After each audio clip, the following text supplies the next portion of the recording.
Assista agora Telescópio, Apoio Cultural, Plano Familiar Camargo, Tradição, Seriedade e Respeito. Orocentro Prime, cuidando do seu sorriso. Unimed Sul Paulista, cuidar de você, esse é o plano. Olá Itapetininga, boa tarde. Hoje é dia 7 de junho, terça-feira. Lembro para o telespectador que o programa está sendo gravado na véspera, dia 6. Mas eu tenho certeza que os nossos convidados vão interagir através das redes sociais. Então, perguntas, dúvidas e mensagens para os convidados, mandem, anotem nas redes sociais, que eu tenho certeza que eles vão acompanhar. Facebook, Instagram, YouTube, aplicativo e pelo site www.tv.itap. Hoje, aqui nos nossos estúdios, contamos com a presença da Sâmia Bonfim, deputada federal pelo PSOL. Também acompanhada, também pelo PSOL, do Raul Marcelo, que foi deputado estadual e já é pré-candidato a deputado estadual novamente pelo PSOL. E ainda para compor a mesa, meu amigo Daniel Cordeiro. Fique ligado, porque aqui no Telescópio a gente conta com o apoio da Plano Familiar Camargo, também da Orocentro e da Unimed Sul Paulista. Fique ligado, eu sou o Fábio Miranda e voltamos já já.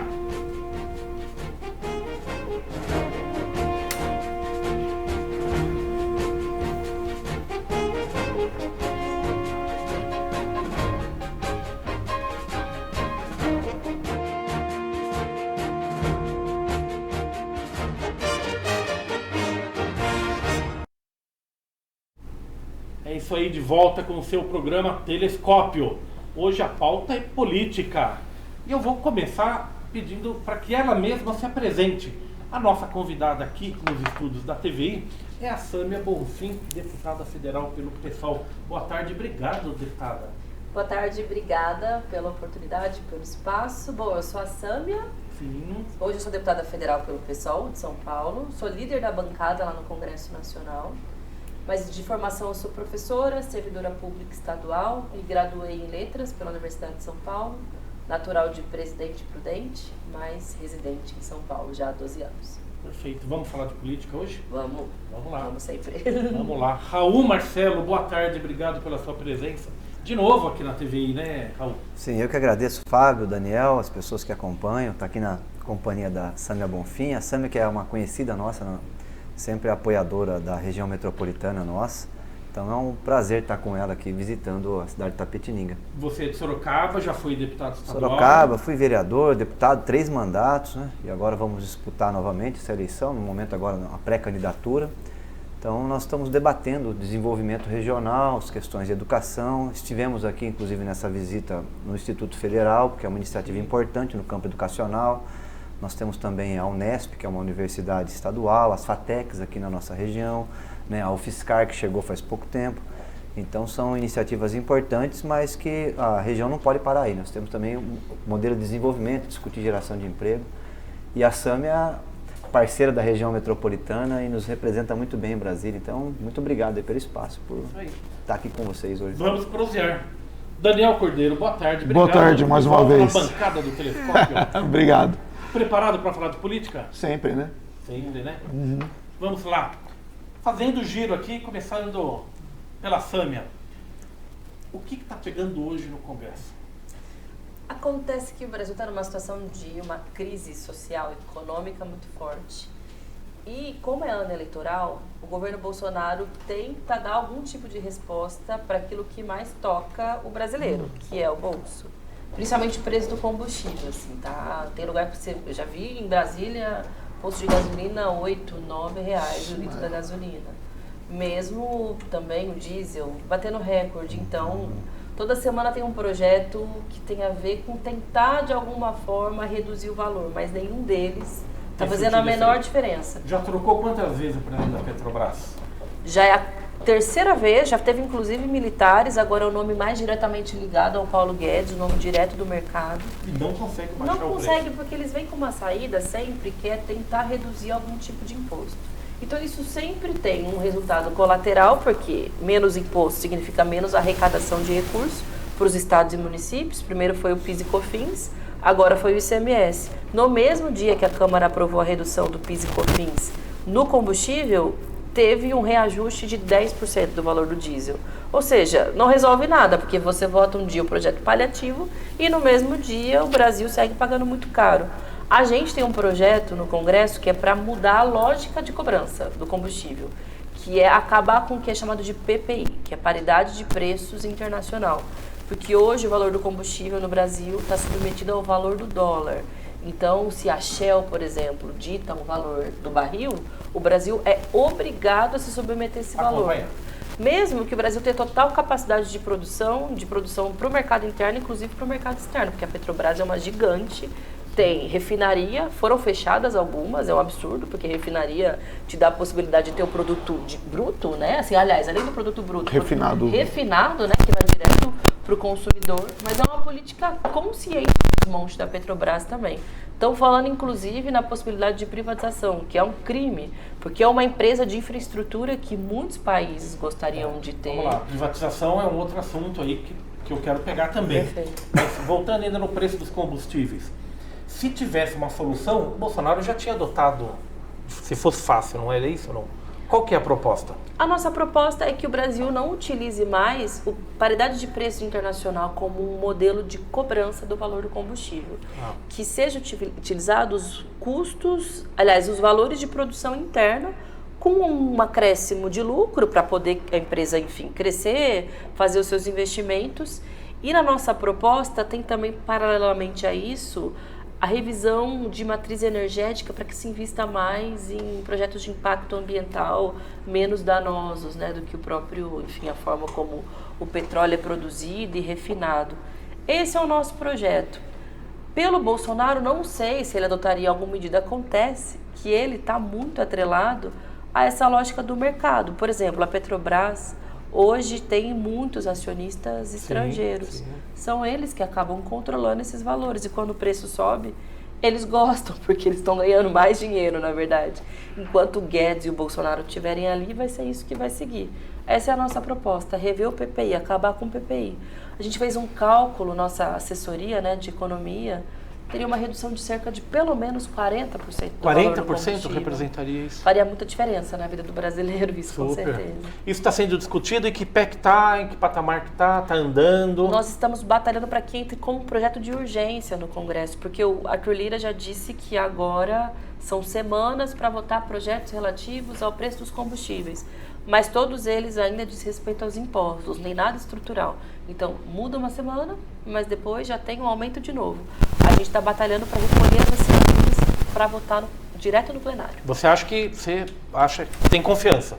Acho que dá para Eu acho ir pro que plenário. encontra resistência justamente por conta do lobby dos acionistas da Petrobras. Assim, não tem ninguém pequeno, né? Que pense dessa forma de pensar a empresa como uma empresa pública, com capacidade de produção para o mercado interno, mas que tem que ser barato, não obedecer essa lógica, enfim, dos acionistas estrangeiros na prática. Perfeito. Daniel, quer falar alguma coisa sobre essa parte dos combustíveis, hein? Quero. A minha dúvida em relação ao PPI, né, a atrelar o preço do combustível no Brasil ao preço do dólar. Existe algum país, algum caso de sucesso onde esse projeto de vocês já foi implementado? Tem algum país que não segue o PPI e funciona? Não conheço algum país que adote esse modelo, Raul, não sei se você conhece também. Mas a nossa proposta é justamente compreendendo o papel e a capacidade de produção da Petrobras. Porque, de repente, em alguns países é mais difícil de se adotar, considerando que você não tem uma estrutura com capacidade de extração, e uma de refino e de abastecimento do mercado, quase autossuficiência. Como se é uma realidade do Brasil, poderia ser um modelo adotado aqui. Mas eu desconheço a realidade de outros países. Esses dias, inclusive, Daniel, né, teve uma matéria no jornal de fila de brasileiros abastecendo carro na Argentina. Vocês devem ter visto na imprensa. Em outros países também, na fronteira. É que são poucos países que têm bastante petróleo, né? O Brasil não tinha bastante. Hoje o Brasil é o pessoal fala no mercado, é um grande player, né? O Brasil hoje consegue exportar e poderia ser autossuficiente. Então, a situação nossa é uma situação diferente dos países que não têm, né? Geralmente, os países que têm bastante petróleo, o caso da Argentina é subsidiado, você pratica uma política de acordo com o custo de produção nacional. É o caso, por exemplo, se pegar a Venezuela, pegar a Noruega, pegar os países da Arábia Saudita, a Rússia também é autossuficiente em petróleo, e agora o Brasil, que não era o nosso caso antigamente. O que a Sâmia disse aqui, que é uma questão fundamental, passei no posto de gasolina agora aqui em Itapetininga, está R$ 7,29 Nossa, o que litro da gasolina. Passou num aqui. barato ainda. Entendeu? Passamos num barato. O problema é que eu tem... encontrei quase R$9. O problema é que tem um conflito de interesse aí, né, gente? Porque assim, a Petrobras, ela teve uma parte das ações dela que foram vendidas, né, ao setor privado, né? Tem até pequenos acionistas, mas tem os grandes também. E o lucro da Petrobras ano passado foi de 106 bilhões, o primeiro trimestre 44 bilhões. Então estabeleceu-se um conflito de interesse no país. De um lado, o acionista, que é o maior preço possível, porque ele tem um retorno. E do outro, a dona de casa que está voltando a cozinhar na lenha e a população que usa, e o diesel também, que tem impacto na preço das mercadorias. Então, agora, se fosse uma empresa privada... Isso que aí a discussão seria outra. Privatização agora. Agora, como a Petrobras é uma empresa bifronte, ela é uma empresa pública. Então, ela tem que ter o lucro, mas ela tem que ter o lado social também, porque é uma empresa construída com dinheiro de todos nós aqui, né? Então, esse é o problema, que hoje a Petrobras está funcionando só com o olho, né? Ela tem que funcionar com os dois. Exato. E a polêmica está colocada, pelo que eu estou vendo aí, acho que a solução para a Petrobras hoje é ela voltar a ser uma empresa pública e a gente pagar R$ 3,40, R$ 4,00, que é o custo de produção da Petrobras em águas profundas, né? E o que fazer é um com os custo barato. investidores? Então, aí que está o problema. Você tem que ter um equilíbrio entre o retorno do lucro e a sustentabilidade da empresa também no longo prazo, né? Porque o que está acontecendo hoje? Só para ter uma ideia, se você tiver um táxi, você tem que dar manutenção no táxi. Porque senão ele vai desgastando, daqui a um tempo ele está com as rodas tudo careca, acabou, entendeu? A Petrobras hoje está com investimento baixíssimo e o lucro lá na estratosfera. Então ela é uma empresa, inclusive, que no longo prazo ela está vamos dizer assim, se esfacelando, porque não está fazendo investimentos necessários. Pelo contrário, está se desfazendo de ativos. Então nós temos um problema grave aqui, que o Bolsonaro hoje, o seu governo, nessa linha da funcionamento da Petrobras enquanto uma empresa única e exclusivamente voltada para os acionistas, entendeu? E o acionista não quer saber do de amanhã, né? Ele quer o lucro hoje. Nós estamos ficando com um problema no longo prazo. Por exemplo, energia renovável. A Petrobras não está atuando nesse campo, que poderia estar. Né? A Petrobras não está investindo em refinarias. A Petrobras não está fazendo investimentos, inclusive, para cuidar do seu próprio patrimônio. E aí é uma empresa que demorou quase 100 anos para ser construída, que corre o risco de continuar nessa política aqui. Daqui a pouco a Petrobras vai estar... Nós vamos começar a ter, como teve no Fernando Henrique, vocês lembram aquelas pontos de prospecção de petróleo no mar que começou a afundar, a P37 inclusive, por falta de manutenção? Nós vamos começar a ver isso de novo no Brasil. Você falou muito das triste. refinarias, ao contrário disso, desde o governo Temer se reduziu em 30%. Se vendeu 30% das refinarias no Brasil. A RLAN, né? Isso faz com que hoje o Brasil seja obrigado a importar o produto refinado. Esses 30% não precisava antes. Isso foi uma escolha política, foi consciente. E a gente fala muito da luta contra a privatização da Petrobras. O governo Bolsonaro já anunciou que quer vender. Já anunciou. Já anunciou, só que a verdade é que hoje já tem acontecendo um processo de venda gradual, que é através de autorizações do Supremo Tribunal Federal das suas subsidiárias, que na prática significa que a marca Petrobras de conjunto não é privatizada. Isso precisaria de uma autorização do Congresso. Mas você vende uma refinaria, você vende um depósito, você vende um local de extração. Você vende ativos Vende ativos. Isso já está um processo em curso há muito tempo. E aí, ao contrário do que dizem, isso não está fazendo baratear o valor para o consumidor. Utilizam muito essa propaganda. Mas o pessoal está percebendo na prática o que significa o desmonte da Petrobras. Tá, mas a questão de falta de investimento em refinaria, isso é um problema que a Petrobras vem enfrentando há muitos anos, né? Isso não é um problema exclusivo desse governo como outros, agora. Mas a Petrobras precisava investir em refinaria já há muitos e muitos anos. Com certeza. O problema é que mais recentemente teve esse processo consciente de venda de 30%, ou seja, além de não investir ainda, uma redução da capacidade de refino, exato. A contradição aqui é a seguinte: o Brasil é autossuficiente em petróleo, mas importa querosene de avião, diesel de gasolina. Essa é a coisa que precisa na mão da iniciativa privada. Precisa ser resolvido, ser urgente. Até que para o telespectador conhecer vocês um pouco mais, qual que é a visão do pessoal quanto à privatização? Vocês são contra, né? De forma bem clara e contundente aí. Mas a favor de um Estado grande ou não? Qual seria o papel do Estado na visão do pessoal? Sobre a Petrobras, a gente até já apresentou um PDL, projeto de decreto legislativo, para retirar a Petrobras dessa lista de privatizações que o governo enviou ao Congresso. A gente acha que isso precisa ser votado. É bem importante que demais parlamentares, que talvez uma outra visão de Estado que a gente, inclusive, pensando no papel que a Petrobras tem na geração de empregos e na possibilidade de crescimento do país. Agora, a gente acha que o Estado brasileiro, na verdade, ele é saqueado, seja pelo mercado financeiro, pelos interesses escusos de boa parte do Centrão, hoje no Congresso Nacional, que tem acesso direto ao orçamento público, como é o orçamento secreto, que está para além das emendas, são emendas extras de relator. Para vocês terem uma noção, com o bloqueio que teve da verba da educação na última semana, de 3 bilhões de reais, hoje são 19 bilhões de reais para a educação e 16 bilhões de reais para o orçamento secreto. Então deveria ter uma outra lógica sobre os recursos públicos brasileiros. Quase a metade serve para o pagamento da dívida. Boa parte dele está para obras para infraestrutura, que significa, de fato, desenvolvimento regional, mas nem sempre, porque boa parte delas também está submetida às escolhas de conglomerados econômicos e oligarquias. Então, o Estado deve ser voltado para o bem-estar da sociedade. Investimento em saúde, investimento em educação, em infraestrutura. O Brasil tem que utilizar os seus bancos públicos, inclusive, para ter um papel para abaixar a taxa de juros hoje no mercado financeiro, que acaba fazendo com que o Brasil tenha uma das maiores taxas mundo afora. Bom, o sistema bancário está brasileiro concentrado endividado, praticamente, bancos privados. 3, 4 bancos aí que mandam Exato, e na o política brasileiro, econômica, né? 80% das famílias brasileiras estão endividadas hoje, então deveria ter uma outra lógica. O Estado como um papel fundamental de fato para o bem-estar social, para garantir orçamento para aquilo que precisa, tem estrutura pública, tem empresa pública para o desenvolvimento, investir em ciência, tecnologia, educação.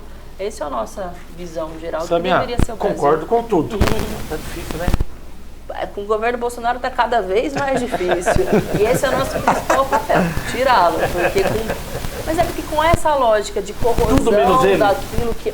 Tudo também não, viu? Mas acho que seria um bom começo a sua saída. Não, eu acho que a nossa principal tarefa, agora pensando que vão ser as eleições em outubro, é a derrota dele, porque não significa só um modelo de Estado deficitário, né? Assim, um Estado que não atenda à população, mas também é uma lógica muito do autoritarismo, o saudosismo da ditadura militar, que é muito complicada para pensar no aspecto democrático, mas...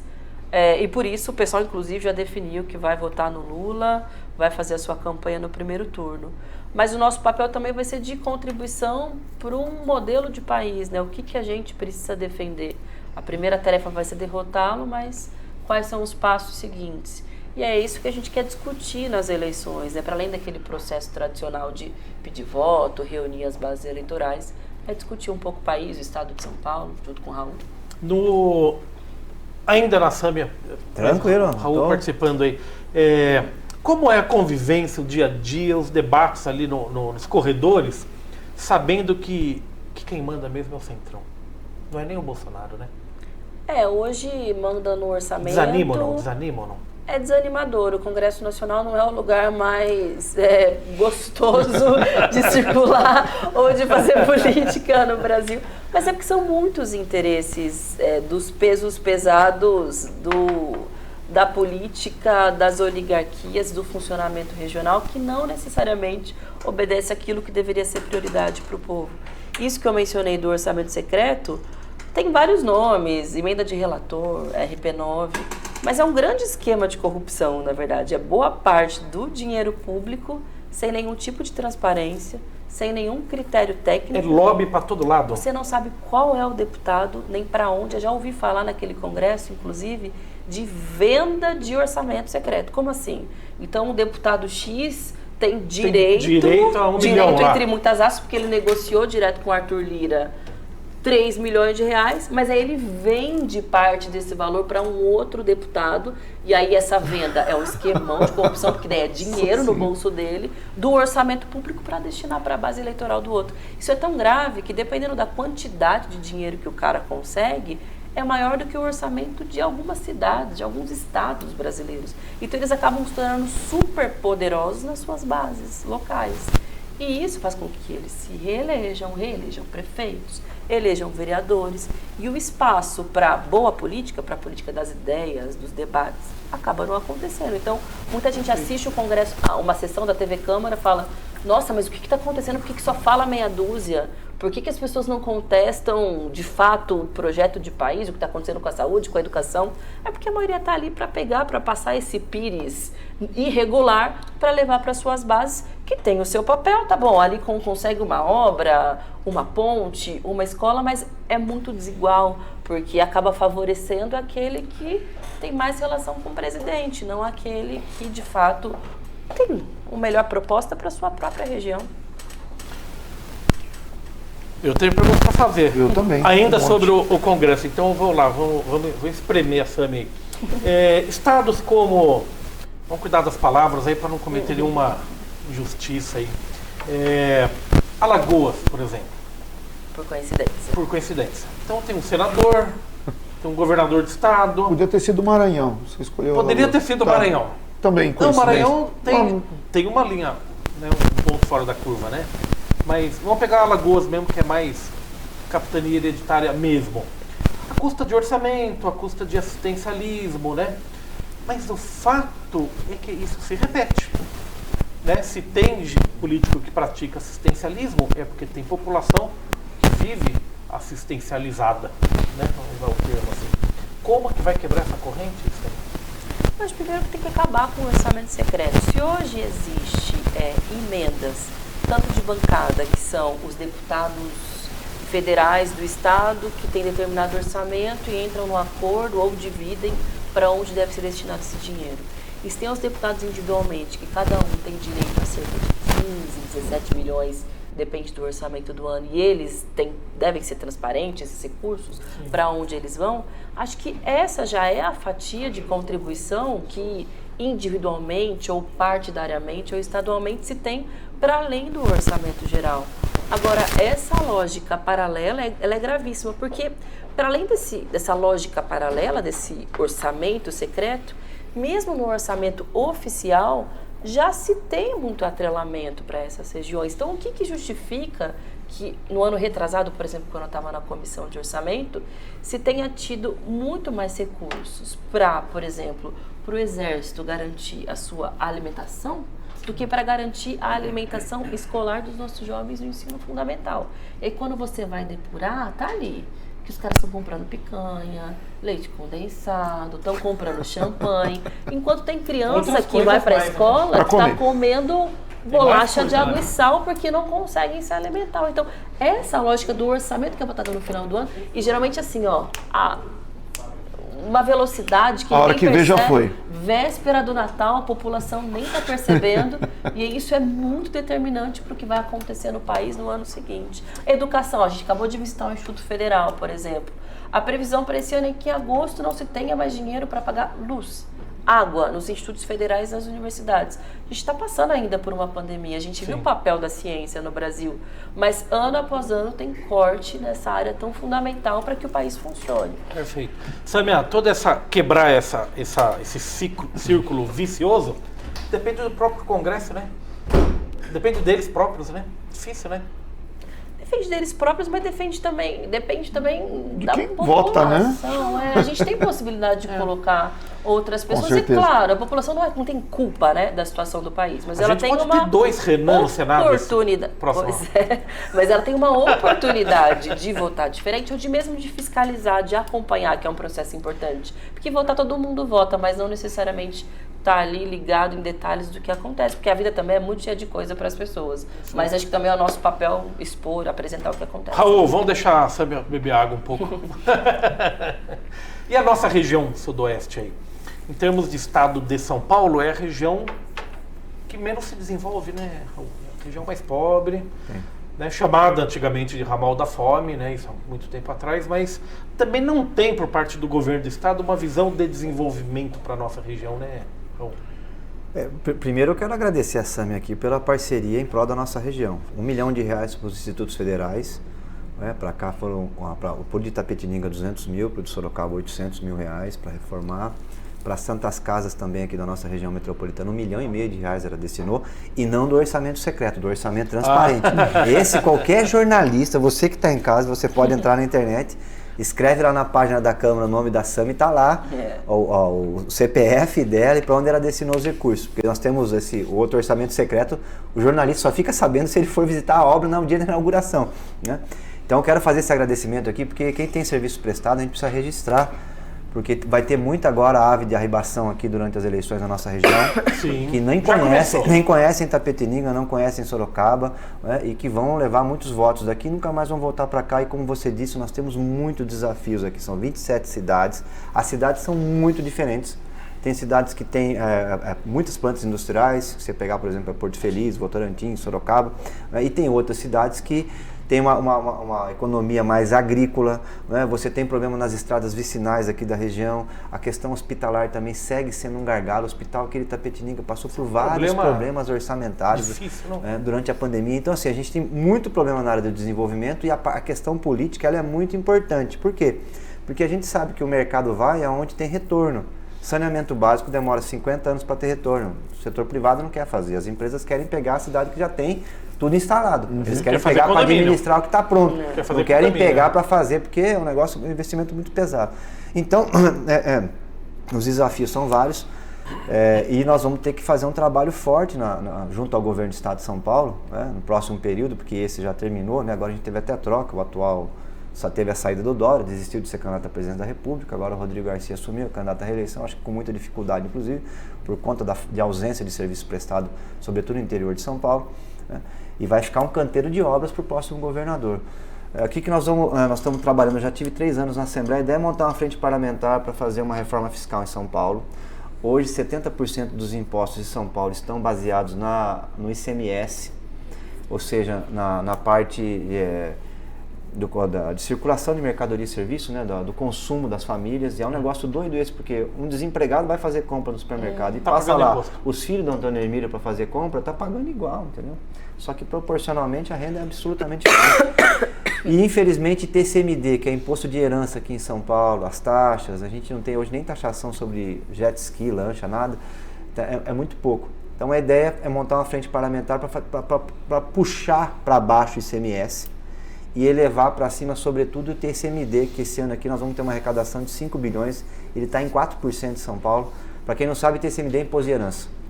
O brasileiro adora, né? Vai na França, vê a Torre Eiffel, fala, nossa, que bonito, tem criança de rua aqui, ninguém assalta minha carteira.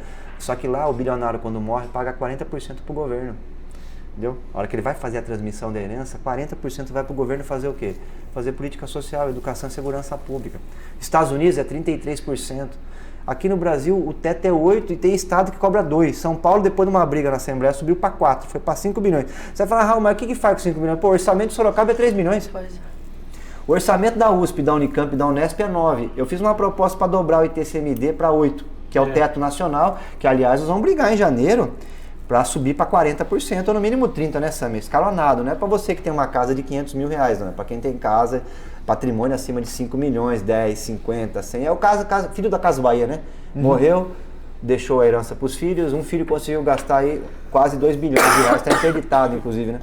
Ele pagou 4% de herança. Então, assim, aqui em São Paulo nós precisamos fazer essa reforma. Se a gente subisse para 8%, que é o teto nacional, que tem uma legislação nacional sobre o tema, enquanto o Brasil não mexe, a gente já sairia dos atuais 5 para 10 bilhões. Dá para dobrar a USP, a Unicamp e a Unesp.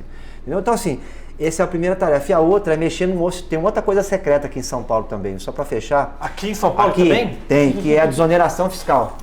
Aqui é o seguinte, o ICMS é 18%, né? Sim. Só que tem muitas empresas e estrutura produtiva que conseguem abater. Por exemplo, o setor sucroalcooleiro derrubou para 12%.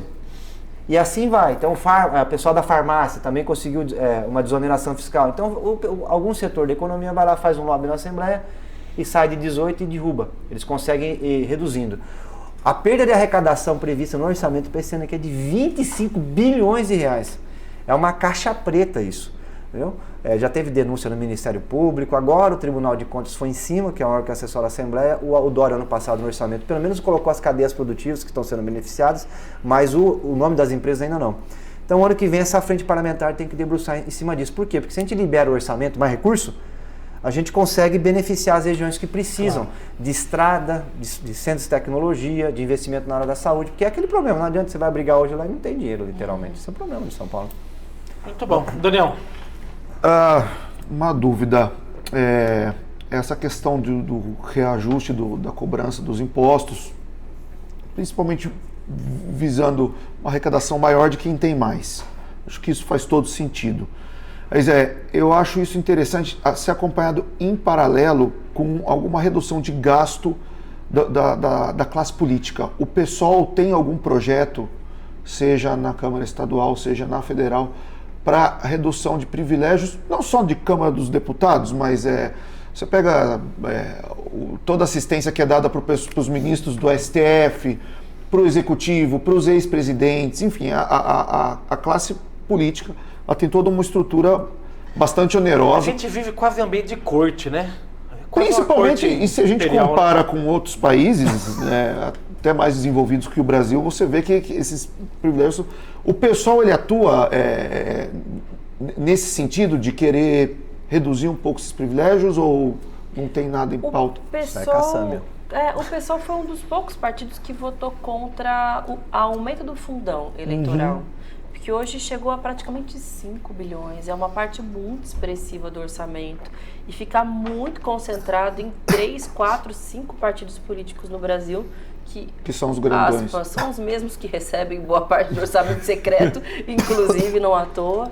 E a gente eu defendo que tenha orçamento público para financiamento de campanha, porque eu acho que quando é financiamento privado, a pessoa que está sendo financiada para estar lá depois vai acabar atuando para favorecer quem botou dinheiro na campanha dela e não vai ser voltado para a população. Quem paga a banda escolhe a música, mas eu não acho que... É investimento, né? Investimento privado, direto, né? Particular. Mas um valor de 5 bilhões de reais e um absurdo. Eu fiquei surpresa, na verdade, que tenha sido só o PSOL, 1 ou 2 partidos que tenham votado contra.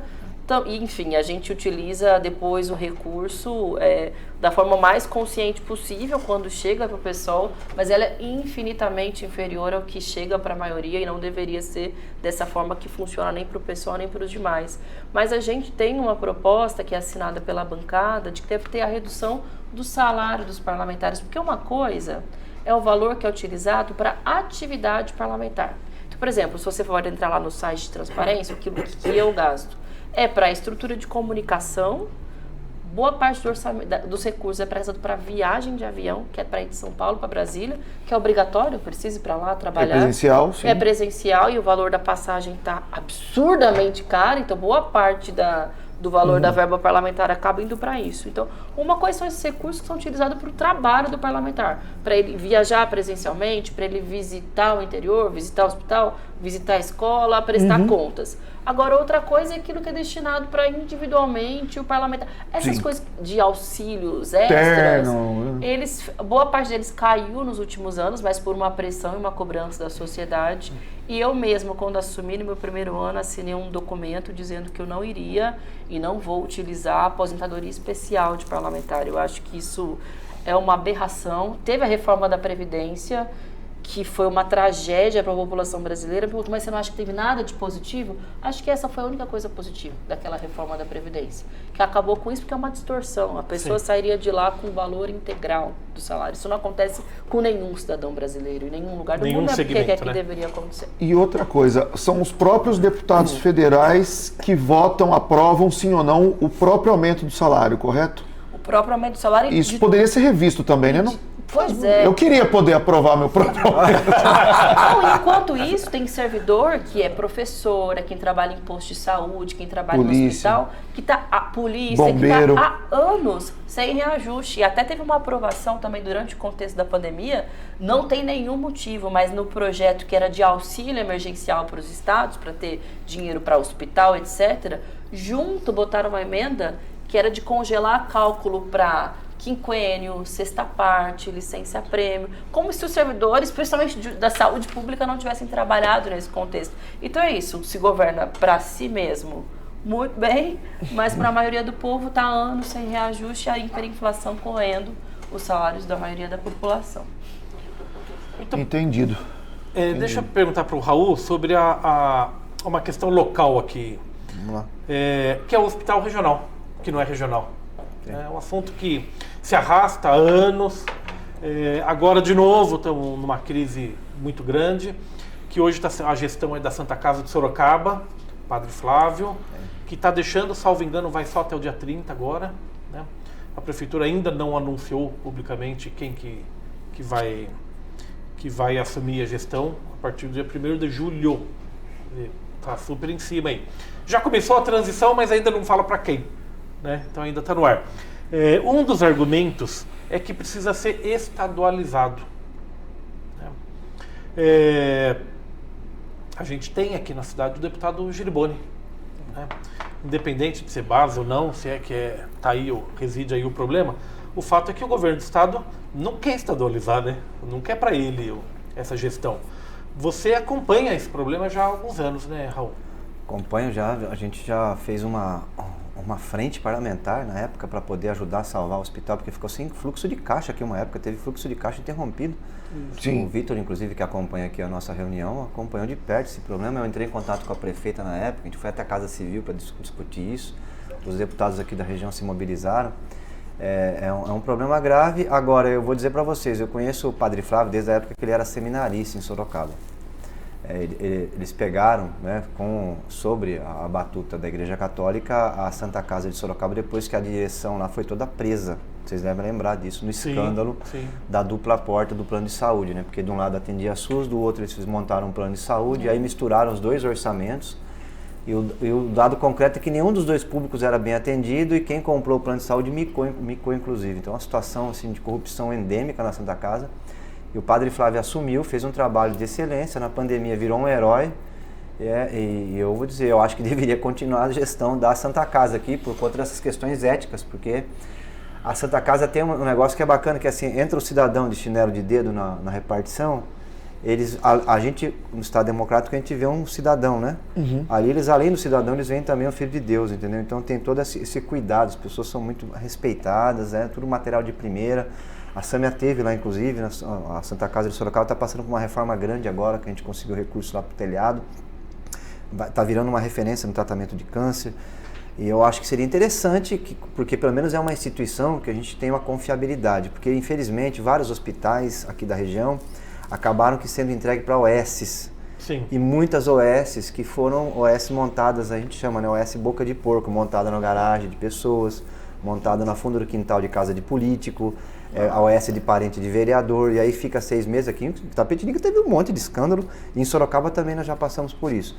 A minha expectativa é que ou continue a Santa Casa de Sorocaba, né, com o Padre Flávio administrando, ou que entre o governo, porque torcer para que não entre uma OS. Agora, em relação ao futuro do hospital, né, o médio prazo, terminou esse governo aqui, vai entrar o próximo, o que faz com o hospital? Eu acho que independente da gestão, que precisa ter aporte de recursos. As Santas Casas no Brasil inteiro estão endividadas, porque a tabela SUS não é reajustada há muitos anos. E um atendimento com clínico geral paga-se R$10. Vai fazer um parto, e a Sâmia teve bebê recentemente, entendeu? Você vai fazer um parto natural, a parturiente fica lá, às vezes, o dia inteiro no hospital. Sim.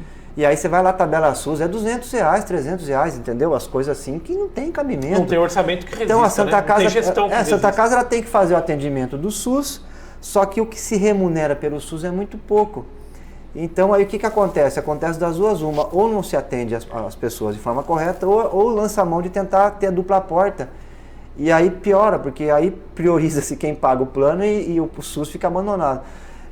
Então, assim, o que nós vamos ter que ter aporte de recursos nas Santas Casas, que é onde começou a saúde pública no Brasil, né? Então, o Brasil, sim. você perguntar, toda cidade que você vai, onde começou aí? Começou uma Santa Casa, no fundo de uma igreja. Cidade Presidente Prudente é Santa assim. Casa. Santa Então, Casa, então, o que eu acho? Porque o problema, claro que a gestão é importante, né? Porque no hospital público, você tem um conselho popular, porque o problema que você falou do Estado grande ou pequeno, né? No capitalismo tem que ter Estado, né? Não tem nenhum país capitalista sem Estado. E o país que fala que defende menos Estado é o que tem mais Estado, que é os Estados Unidos, né? Se você for lá, 70% das pesquisas científicas dos Estados Unidos é do Exército. É que eles tiram as forças armadas do Estado. Aí fica a hora que o Estado é pequeno. Se você for nas Big Techs na Califórnia, o Pentágono está do lado. Nós estamos aqui, está transmitindo na internet, o protocolo IP é uma encomenda do Pentágono, entendeu? A tela de plasma do iPhone é uma encomenda também das Forças Armadas, o GPS é a Força Armada. Então, assim, a questão do tamanho do Estado precisa ser discutida, mas o mais importante para nós é o controle popular sobre o Estado. Por isso que eu gosto do hospital público, porque ele tem um conselho, a dona de casa vai lá na reunião e mete a boca, entendeu?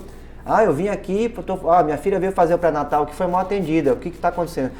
Quando você entrega para uma OS ou é privado, hospital, não tem esse, o povo não é chamado para participar. Então esse é um problema que por isso que a expectativa minha aqui, se for entregar para o governo, eu acho um bom caminho.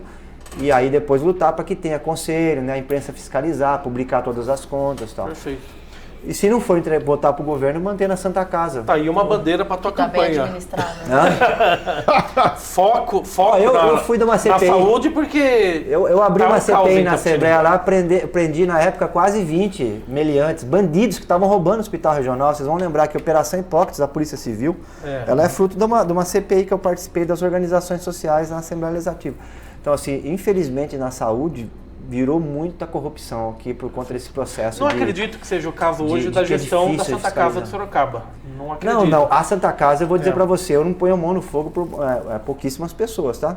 Mas a questão do Padre Flávio, porque o trabalho que ele fez lá, né, de resgate da Santa Casa de Sorocaba, e olha, tem um episódio aqui que vai entrar para a história da nossa região, né? Não sei se aconteceu isso aqui, mas lá, Sâmia, o Padre Flávio era a favor da máscara e a favor do isolamento social e defensor da vacina. Você acredita que teve um bando de energúmeno que foi lá fazer buzinaço na porta da Santa Casa? Hospital. Com gente nas macas, nos corredores morrendo, dizendo que era gripezinha, que não tinha doença, que o padre estava fazendo cena. Nossa, foi um herói mesmo.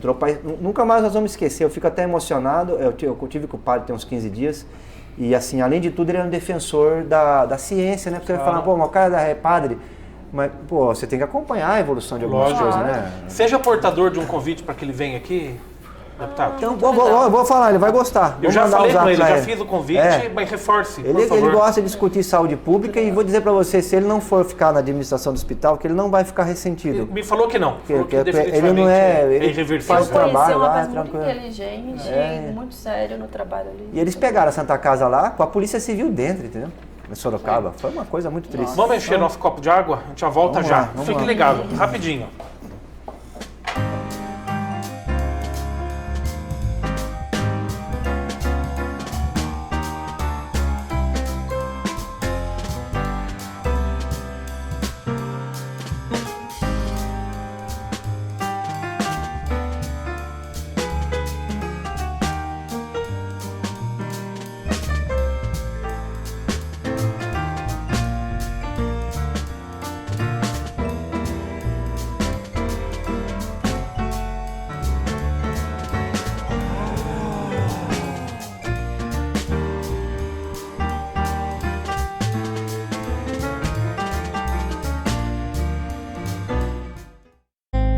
Desde 1993, a Orocento Prime está em Itapetininga oferecendo o melhor em tratamentos odontológicos e estéticos. Ao longo desses anos, evoluímos e unimos a melhor tecnologia, os melhores profissionais e o melhor atendimento para proporcionar o que é mais importante: qualidade de vida. Hoje, contamos com profissionais especialistas em todas as áreas da odontologia e estética. Somos a maior clínica da região, com amplo estacionamento e acesso rápido pelas principais vias da cidade.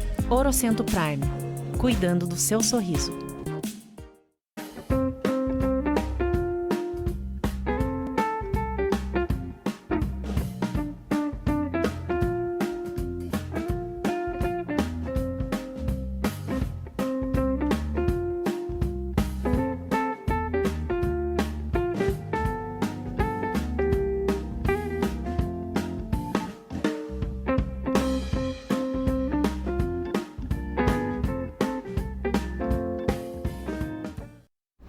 Ah não, o telespectador tem que ouvir essa resposta aí. Ficou aqui nos bastidores. Quem que o pessoal vai apoiar para governador do estado? Pronto. Estão discutindo ainda, né? O pessoal está em discussão ainda. A gente já tirou a definição para a presidência da República. A gente vai votar no Lula, construir a campanha dele desde o primeiro turno. É um movimento inédito no partido. A gente sempre tem candidatura própria, mas tem a ver também com as condições do país, com uma frente, enfim, para tirar o país desse atoleiro. Perfeito. E aí a gente contribui também com as nossas candidaturas estaduais e federais para discutir um projeto mais amplo, de avanço, mas para o governo do estado ainda está num processo de definição que deve se dar, imagino que no mês que vem, né, Marcelo? Eu tenho a impressão que o cenário todo está para ser discutido aí, né? Todo mundo no governo do estado está discutindo ainda, né? Tem definições, exatamente, França, Haddad, como é que vai ser essa triangulação, se fala em nome da Marina Silva, se fala em nome de Paulinho da Força, tem muita água para rolar. Tem muita coisa, né? Vamos lá, Daniel. Vamos falar do Lula? Vamos falar Tá muito do Lula, monótono isso aqui, vamos falar do Lula um pouco. Ok, então, pela primeira vez o pessoal não vai ter uma candidatura própria para governo federal. Vai ser o apoio ao candidato do PT, provavelmente será o Lula. Ok. Eu acredito que na gestão anterior do Lula, o pessoal tenha sido um partido de situação ou oposição. Foi de oposição de esquerda. Foi de oposição? E vocês apoiariam a candidatura dele, mas se uma vez ele fosse eleito, vocês se manteriam como situação ou vocês assumiriam um papel de oposição? A minha pergunta é por quê? Porque muitas coisas estão aparecendo agora durante a gestão do governo Bolsonaro e eu acredito que por própria falta de uma gestão mais apropriada, mas tanto essa coisa de que quem manda é o Centrão, partidos aí super inchados que têm acesso à maior parte do fundão, nada disso surgiu agora. Tudo são problemas que estão acontecendo na nossa política. 5 bilhões é a primeira vez, né? Não, 5 bilhões é a primeira vez. 16 Mas que poucos partidos têm acesso a uma parcela muito grande desse dinheiro, né? E que a gente tem partidos de centrão aí, como o PMDB, enfim, e outros que sempre deram as cartas no cenário federal. Isso daí é uma coisa que acontece e independe de quem esteja lá, tem que negociar com esse pessoal. Um pouco mais, um pouco menos, uns de forma mais escancarada, outros menos, mais apropriada. Mas enfim, eu acho que isso é um problema, acho que isso é um entrave para uma gestão focada na população, como você disse, Samia. Vocês se manteriam como... E isso aconteceu inclusive no governo do Lula e da Dilma e depois do Temer. Vocês se manteriam como situação ou aí vocês passariam a ser uma oposição de esquerda? Bom, primeiro sobre o Lula, ele está em primeiro lugar nas pesquisas. Há uma grande chance, inclusive, dele ganhar no primeiro turno. A gente vai trabalhar para que isso aconteça. A gente tem muito receio sobre o que vai ser o contexto do processo eleitoral, porque o Bolsonaro já mostrou que não é ligado aos princípios democráticos, ameaça o tempo todo o Supremo, o Congresso, a população, já botou inclusive tanque de guerra nas ruas de Brasília, no pior contexto da pandemia no Brasil, quando a população estava revoltada com a situação da saúde pública. Aqueles tanques, mas botou como um sinal de... Chevette, um tanque Chevette. Para tentar, de alguma forma, que é o que ele tem, para tentar amedrontar o povo. Então, ganhar no primeiro turno é muito importante, porque daí também garante que a decisão das urnas vão ser dá menos força para que ele tenha alguma ameaça golpista ou alguma ameaça contra o processo eleitoral. Mas, paralelamente a isso, é muito importante escolher em quem você vai colocar no Congresso e na Alesp. A gente fica muito preocupado com certeza. Com a presidência, é a principal discussão do povo.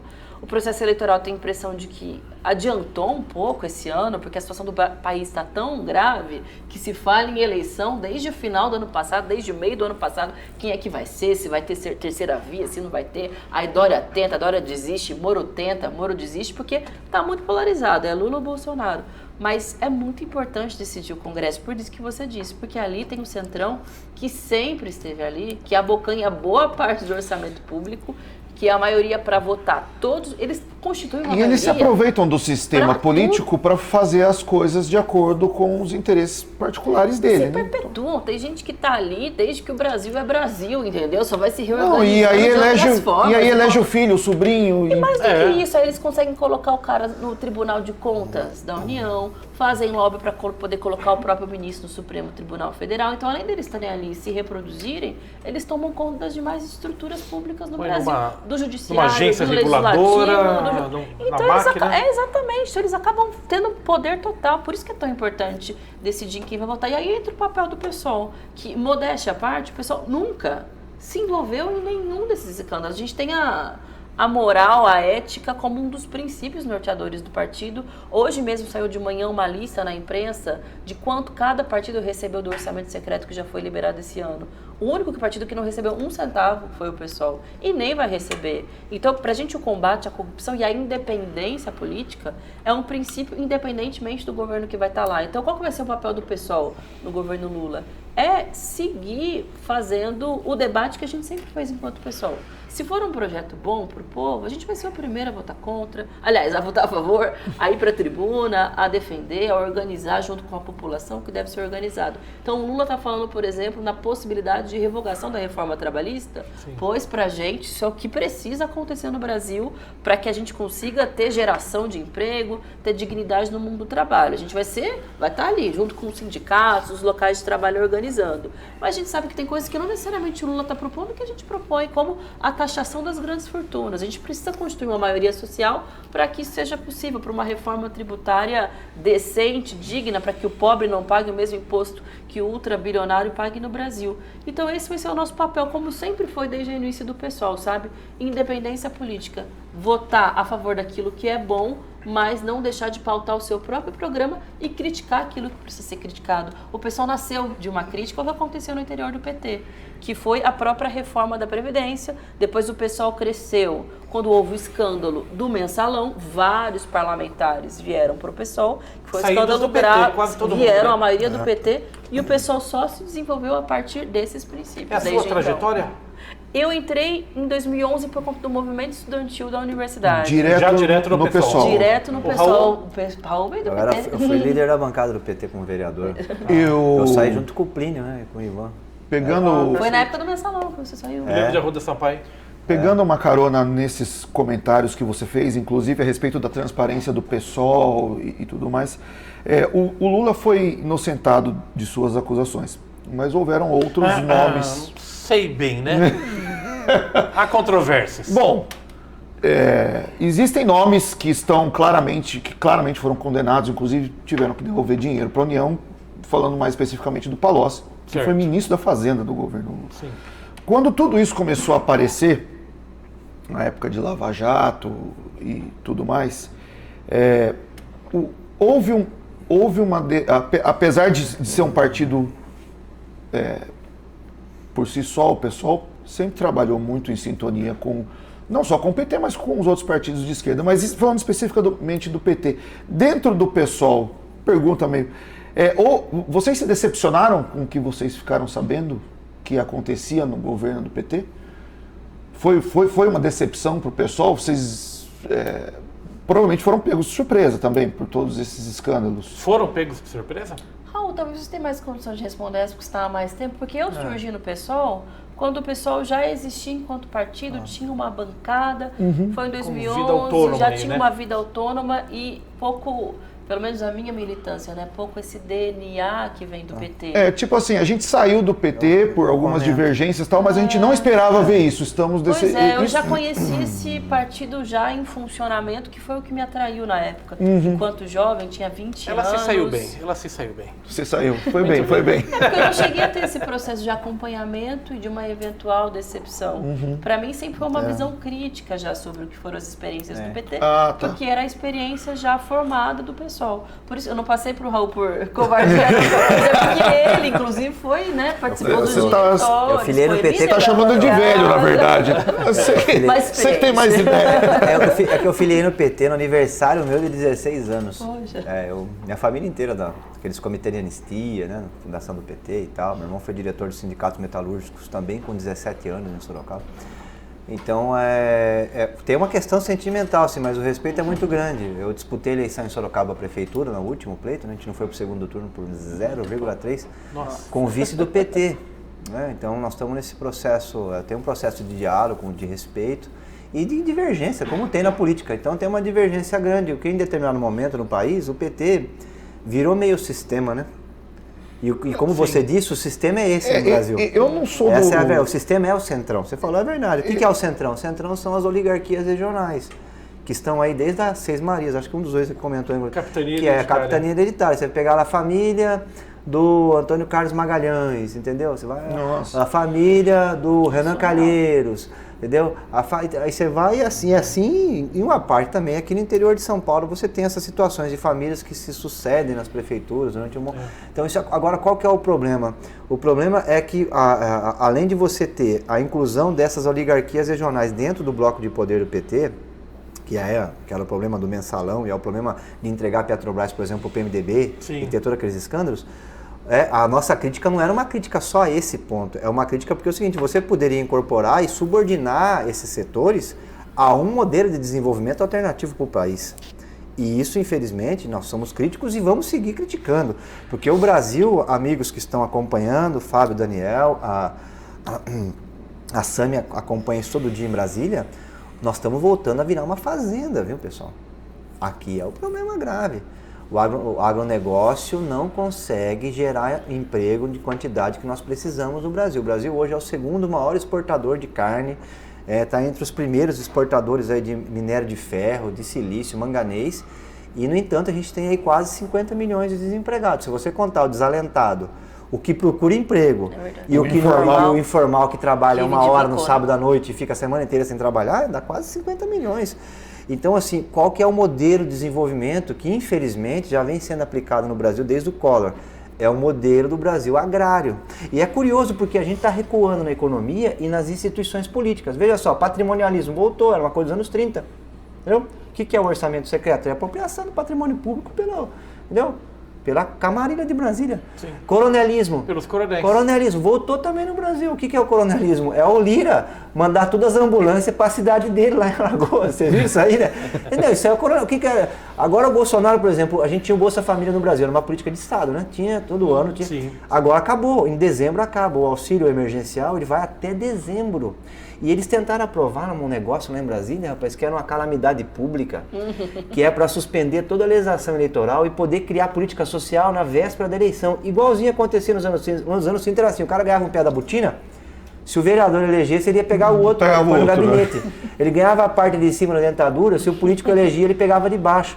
Entendeu? Então, nós estamos regredindo do ponto de vista econômico, e estamos regredindo também nas instituições políticas, porque uma coisa acompanha a outra. O Brasil industrial, mais uma vez, a indústria recuou de novo, o primeiro trimestre, vocês viram, o PIB 1,5%. Então, assim, a nossa crítica ao governo do PT é justamente ao modelo de desenvolvimento econômico também, além dos escândalos que tiveram. Então, o que nós estamos agora? Nós estamos com o Lula. Você vai falar, Raul, o que vocês vão fazer em Brasília e na Assembleia? Nós vamos criticar o governo para que a gente volte o Brasil industrial de novo. Porque o Instituto Federal aqui, qual que é a importância de nós termos investimento nos laboratórios aqui? A própria iniciativa privada poderia fazer, mas não faz por quê? Porque é raquítica a iniciativa privada no Brasil, não tem indústria. Não tem força. Nós estamos perdendo... O pessoal está fechando fábrica aqui em São Paulo, fecharam 2.500 fábricas nos últimos 2 anos. E está abrindo galpão para importar coisa da China. Eu vou dizer para vocês, esses eletrônicos que nós estamos usando, quem acompanha em casa aqui, o pessoal está cheio de câmera, lâmpada, aqui, um monte de coisa. Está tudo vindo da Coreia do Sul e da China. E está virando importadora. O Brasil virou hoje, as empresas estão fechando e abrindo galpão de importação. Então nós temos que mudar esse modelo. Por quê? Porque a indústria paga mais, demanda ciência e tecnologia. Meu pai é metalúrgico aposentado. E gera mais emprego. Ele entrou com o ensino fundamental incompleto na Alcoa, fez até o ensino médio dentro da fábrica. Entendeu? Eu fiz colégio técnico em processamento de dados. No primeiro mês que eu estava no colégio técnico, eu já fui trabalhar numa multinacional em Sorocaba. Entendeu? A indústria demanda a pessoa com conhecimento técnico. Agora na agricultura até demanda, mas assim, é isso aqui, ó. É 3 engenheiros para cuidar da terra, mais 2 para pilotar a colheitadeira e mais 1 para a questão ambiental. Mesmo o suposto setor industrial no Brasil vive de mercado financeiro também. Essa turma da Fiesp não tem nada a ver com investimento no setor produtivo. O presidente da Fiesp alugava galpão, Paulo Scaff, né? Então, a crítica ao Lula, você falou, como é que foi? Acho que foi uma crítica política, entendeu? Tinha uma questão sentimental envolvida em relação ao PT? Claro que tem, você passa uma vida inteira no partido, né? É uma decepção, né? Porque eu defendia que nós tínhamos que ter migrado de modelo econômico. Agora, é importante lembrar aqui que no governo Lula teve pleno emprego aqui na região teve pleno emprego, teve política social, né? Os institutos federais estão aí, a gente visitou um hoje, teve o Fiscar, teve Bolsa Família, teve Minha Casa Minha Vida. Então, assim, alguma coisa foi feita. Agora a pergunta que não quer calar, de R$1 milhão.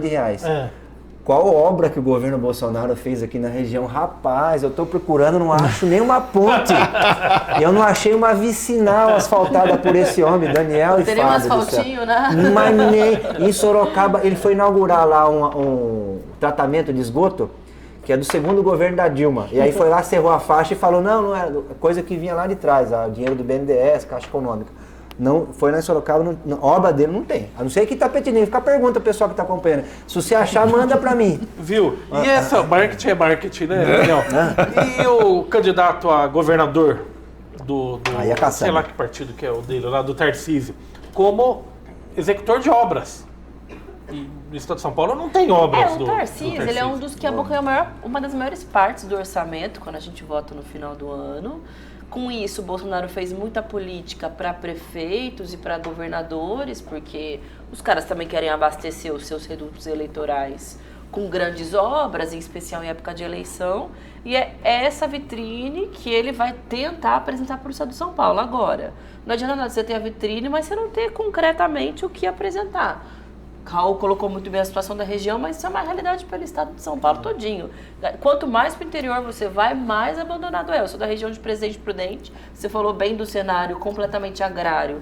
É a experiência de quem está indo de São Paulo até Prudente, é só cana, pasto. E assim, você não vê isso ter um retorno para o desenvolvimento, para a geração de emprego, para a geração de renda, e tão pouco você vê obra que possa transformar a vida das pessoas ou investimento naquilo que é estrutural. Ciência, tecnologia, a gente visitou o Instituto Federal, visita outros, todos eles dizem, a gente depende de emenda não secreta, emenda pública, de parlamentar para ter algum tipo de investimento, para comprar esse equipamento, uma impressora 3D, que inclusive aqui mostrou que fez face shield durante a parte mais dramática da pandemia, distribuiu para a população, e tantas outras coisas. Ou seja, esse Tarcísio tem muito como vitrine, mas tem pouco que apresentar, então o vidro fica um pouco frágil, né? Tem mais um. Por favor. Falando ainda do relação PSOL, PT, Lula, como que o PSOL recebeu a notícia de quem seria o vice-presidente na chapa do Lula? Eu tava achando que essa pergunta tava demorando pra chegar também. Quando você falou de Lula, geralmente quem faz, de Alckmin, geralmente quem faz é o Paulo. Geralmente quem faz é ele, acho que ele esqueceu hoje. A chapa do quer dizer, a chapa do PT, como é que ficou, na opinião de vocês aí? Isso aí foi uma aposta que o Lula tá fazendo, primeiro, num eventual deslocamento do Alckmin mais à esquerda, considerando que ele saiu do PSDB para ir para o PSB, mas é uma aposta principalmente de que ele pode ser uma peça importante para, ou no primeiro turno, mas principalmente no segundo, tentar deslocar setores que fazem cara feia de votar um nome como do Lula, do PT, partidos de esquerda, ou seja... Vou votar só porque tem o Alckmin. Considerando que o inimigo... É uma garantia de que não vai virar Venezuela. Agora, perguntar se o pessoal gostou, evidentemente não. A gente queria que tivesse um nome nosso, que inclusive pudesse refletir num programa que fosse, no nosso ponto de vista, ainda melhor, ainda mais avançado para a população, mas aí vamos ser os nossos deputados federais, deputados estaduais contribuindo com essa parte do que vão ser os governos nos próximos anos. E aí eu acho que na verdade reforça, né? Aumenta ainda a importância do pessoal dos demais partidos de esquerda para disputar a agenda do que vão ser os próximos 4 anos, porque a presença do Alckmin também pode disputar uma agenda que tem uma visão de Estado diferente, ainda mais diferente do que a nossa. Por isso que a nossa independência, o nosso fortalecimento, os nossos parlamentares vão ter um papel fundamental, sem ilusões também de que, enfim... Eu penso, para provocar... É o que tem para hoje à noite, como se diz. Para compartilhar com vocês aí, mas eu penso, opinião pessoal minha, que o Alckmin ainda é melhor do que o Temer, né? O Temer, todo mundo acha engraçado e gosta, né, de comentar o traidor, mas ninguém quer conversar com o traíra, né? O Temer entrou para o anedotário político brasileiro como traíra, né? O que ele fez com a Dilma, puxar o tapete dela daquela forma, né? E a população viu assim também, né? Porque ele caiu, acho que com 5 ou 6% de aprovação do seu governo. Foi colocado para isso, né? Que a política, ela tem a parte programática, que é o que nós estamos debatendo aqui, entendeu? Para onde vai o país, saúde, educação, enfim... Mas ela no fazer, no dia a dia, tem essas questões de companheirismo, de construção de pontes, de parceria, de confiança, entendeu? Então eu acho que o Lula levou muito isso em consideração. O primeiro vice dele foi alguém muito fiel, né, que ficou os 8 anos ali, que era o Zé Alencar. Crítico, inclusive, à política econômica, né, era mais crítico, né? Tinha posições, inclusive, contundentes em relação à taxa de juros e tal. E agora o Alckmin foi vice do Covas, e pelo menos o que se diz na Assembleia, eu fiquei lá em 3 mandatos, é que ele é uma pessoa que a palavra acordada é uma palavra... Fio do bigode. O fio do bigode ele honra, né? Agora mostra a situação que nós estamos no país também, né? Nós estamos numa situação muito... Hoje está nos jornais que está tentando se fazer pontes com as Forças Armadas, né? A situação no Brasil não está tranquila, a gente está aqui batendo um papo, só que tem um setor da sociedade brasileira que, se por eles, nós estávamos fora do país, essa é a verdade. Perfeito. Vamos dizer aqui as coisas como são. Lá em Brasília... Tem gente aí que está contra, inclusive, essa livre circulação de ideias aqui, que essa conversa nossa aqui hoje. Não tenha dúvida. Tem um jornalista desaparecido, um jornalista inglês que foi acompanhar expedições indígenas, por conta principalmente da votação que no fim foi suspensa do marco temporal. Ninguém sabe onde ele está. A gente não pode afirmar absolutamente nada, mas a gente tem todos os motivos do mundo para ficar preocupado. O diretor do Congresso em Foco, que está com ameaça de morte também, porque denunciou a montagem do sistema de fake news aí para a eleição, está com ameaça de morte, está com a polícia na porta da casa. Então, assim, a situação no Brasil também, ela... Mas lá em Brasília, nos corredores... Tem-se realmente receio de uma crise institucional? Tem, a gente debate todas as semanas isso na oposição. Mas as Forças Armadas seguiriam o capitão Bolsonaro? Há setores das Forças Armadas, porque ali dentro tem aqueles que são mais saudosistas do que a ditadura, que tem isso no seu DNA, e boa parte deles, inclusive, está na máquina pública hoje, para além do que são as Forças Armadas, né? São esse loteamento que aconteceu por parte do governo para colocar setores das Forças Armadas, são desses sujeitos que são mais de confiança, que têm a mesma linhagem, que é de onde vem, né? Do clube militar ali do Rio de Janeiro, que é de onde nasceu o projeto de Bolsonaro de poder, seguem. Mas há setores com quem se estabelece ponte. A gente, lá pela oposição, no Congresso, está buscando fazer reuniões semanais com diversos entes institucionais, que é justamente para garantir que não vai haver nenhum golpismo no Brasil. A gente fez uma reunião com o Fachin há cerca de 3 semanas. A gente também fez uma reunião com o Alexandre de Moraes, que é quem deve coordenar o TSE durante o contexto das eleições. Estamos buscando fazer relações com os representantes das Forças Armadas. Claro, a gente sabe que tem muita diferença sobre leitura de país, a gente não está discutindo isso, a gente vai discutir democracia, garantia de que vai ter eleição, de que a eleição vai ser respeitada, de que não vai acontecer algo nem um pouco parecido com o que aconteceu no Capitólio, nos Estados Unidos, por exemplo, de que por mais que tenha divergência, ali naquela mesa tinha gente que pensava X, Y, Z sobre o país, mas todo mundo concordava que a decisão popular tinha que ser respeitada, que não tem mais cabimento fazer questionamento à urna eletrônica depois de tudo que já aconteceu no país, e de que a ditadura militar precisa ser enterrada, a única coisa que precisa ser revista é o que foi a lógica da transição democrática incompleta, né, da lei da anistia, que colocou um sinal de igual entre torturadores e torturados, que faz com que, inclusive, tenha ainda esse caldo ditatorial no Brasil até hoje. Uma ferida que não se curou ainda. Ficou para trás, não pode ser repetido, não pode ser resgatado, não pode ser elogiado. Isso é crime, deveria ser mais contundente essa definição no país. Perfeito, muito bom. Qual que é a programação de vocês em Itapetininga? Lembrando que o programa está indo gravado, né? Qual que é a agenda de vocês? É uma agenda Como é que está a militância do pessoal? Hoje é uma agenda mais curta, rápida. A gente fez essa visita ao Instituto Federal, para onde nós destinamos uma emenda parlamentar para conhecer o campus, para pensar também nas próximas destinações do próximo ano, aqui com vocês. E logo em seguida vai ter uma reunião com a militância do PSOL para discutir os problemas da região, quais são os desafios, quais são as demandas, prestar contas do nosso mandato. Raul acompanha diretamente, né, Raul, o pessoal aqui de Itapetininga, para eu estreitar mais relações com eles também, pela parceria que a gente desenvolve agora na região também. Muito bom.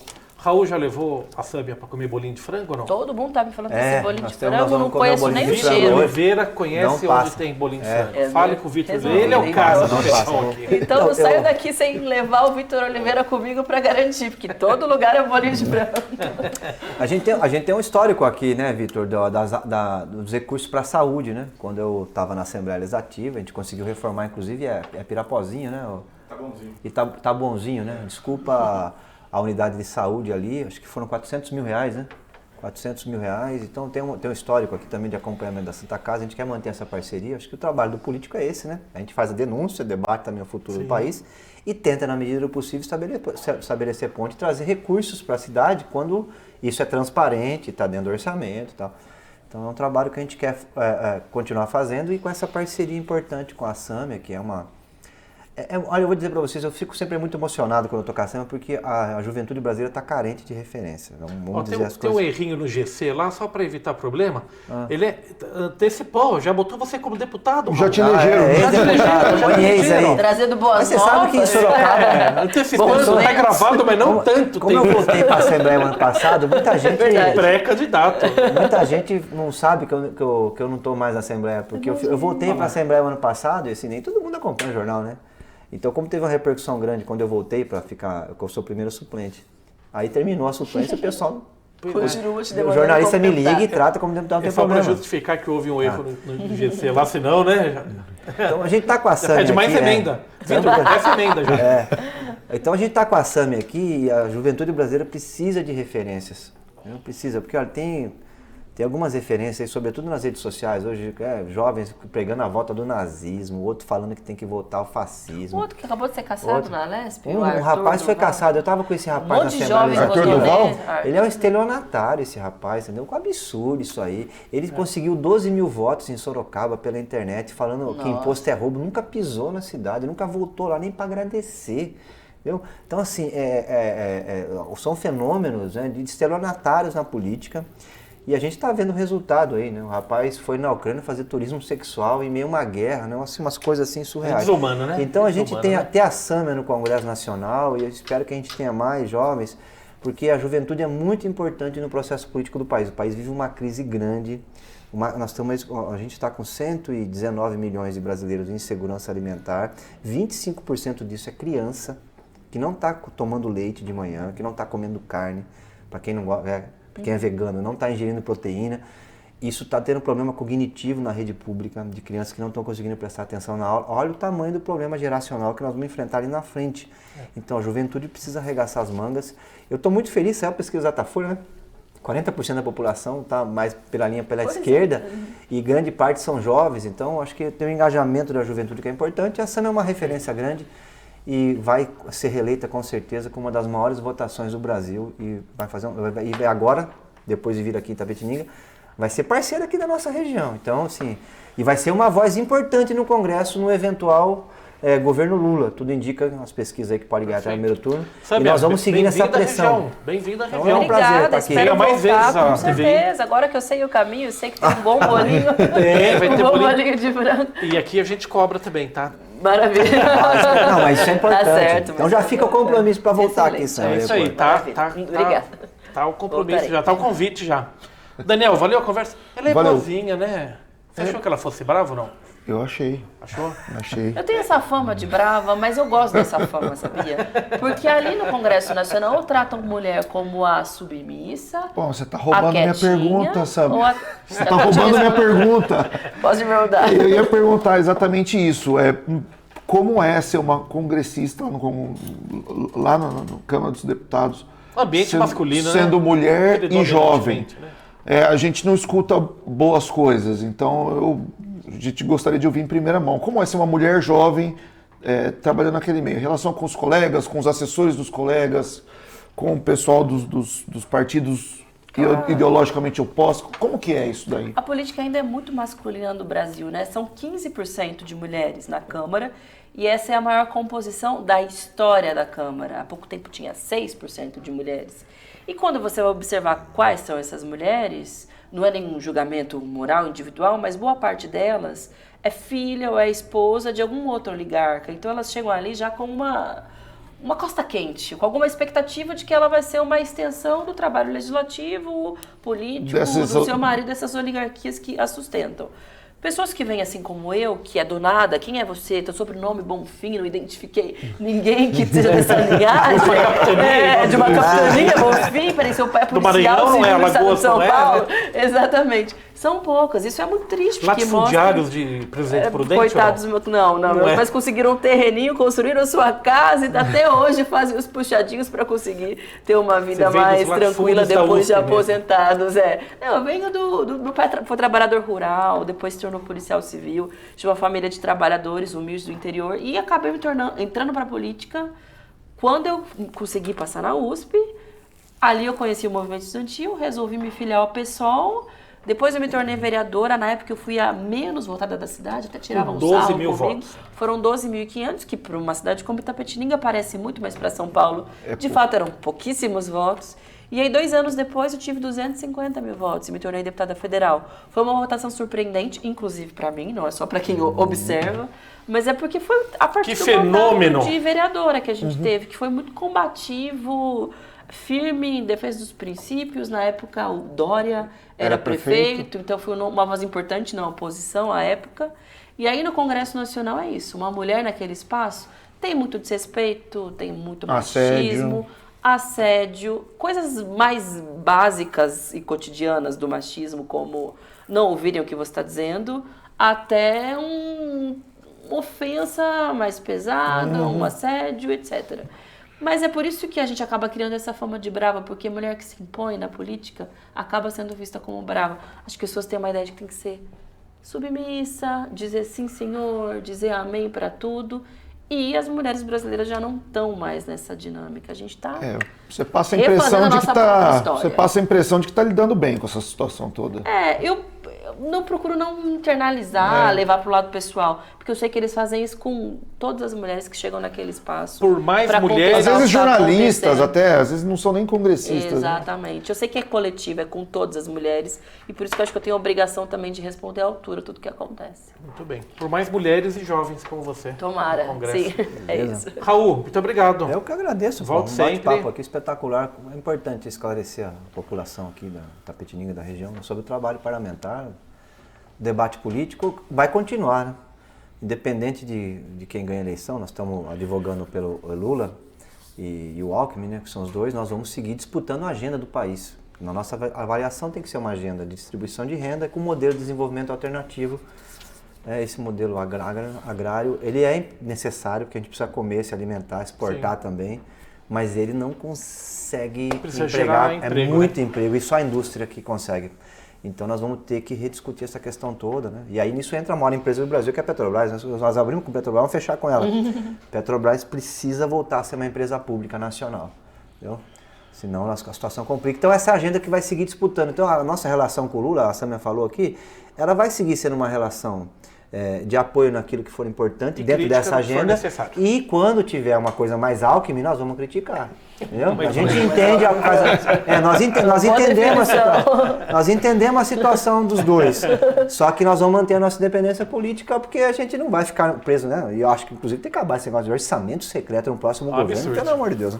Coitado dos tucanos do governo. Raul é esquerda raiz, né? Vem uma linhagem de metalúrgicos aí. Sabe a Nutella? Não, senhor. Não, é moderna. Ele é raiz porque ele é da linhagem original, né? A esquerda no Brasil começou a crescer dentro do setor industrial. Foi daí. Mas o movimento estudantil, mas aliás, o pessoal, movimento estudantil que está muito parado, mas na você verdade. Sabe que o pessoal, a proposta do pessoal é justamente essa, é manter aquela demanda histórica que tem, e agregar a questão das mulheres, movimento negro, meio ambiente. Essa é a principal síntese do pessoal. Que é o partido que mais cresce hoje no Brasil, viu? Sim, apesar de ser um partido pequeno, que mais cresce porque consegue. E é o desafio nosso tentar juntar, não é fácil as coisas, como o Daniel falou. Tá acabando o nosso tempo aqui, daqui a pouco o diretor tira da tomada aí, escurece tudo aí. Não, político que você deixa falando, fica falando mesmo. Mas brincadeira, mas eu quero agradecer demais pela oportunidade, foi muito bom o papo, deu para falar de muitas coisas. Volto.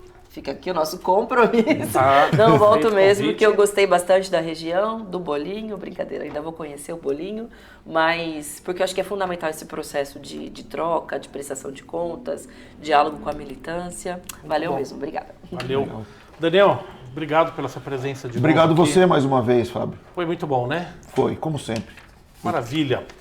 É isso aí. E quem quiser pessoal. falar com a gente tem a rede social, né, Sam? A rede social, pode social, deixar aí. tem o pessoal aqui da Vamos cidade, lá. o Vitor. Sua, Raul. É, só Raul Marcelo lá na rede social. Já tô até no TikTok. A Tâmia também. Nossa, a Tâmia arrebenta na internet. Tô no TikTok. Me arrebenta na Eu internet, fiquei viu? super reticente de entrar no TikTok, porque tinha as dancinhas, não é muito a minha cara, mas tá. Dá pra sem falar de dancinha política tá dando lá. certo. Não fez dancinha? Olha, ainda não. Eu não pretendo fazer. Ainda não. Não, Mas eu gostei da Sâmia resposta. Bonfim, todas A as Sâmia redes. fala de política lá e bomba. Dá pra falar de política na rede Juventude, social. diria Sâmia daqueles- Bonfim. Bonfim com M de Maria antes do F. Maravilha. É isso aí. Quero mandar um abraço pro Vitor Oliveira, que acompanha aqui esses dois, esses jovens, né? Porque são dois jovens, né? São jovens. E fique ligado, porque amanhã sempre mais, outro um pouco telescópio especial para você. Grande abraço, até amanhã. Parabéns.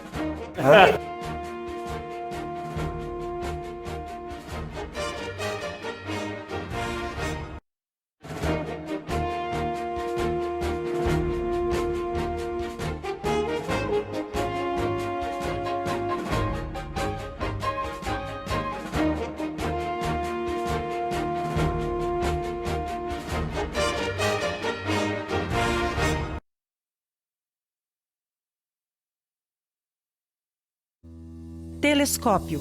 Apoio Cultural, Plano Familiar Camargo, Tradição, Seriedade e Respeito. Orocentro Prime, cuidando do seu sorriso. Unimed Sul Paulista, cuidar de você, esse é o plano.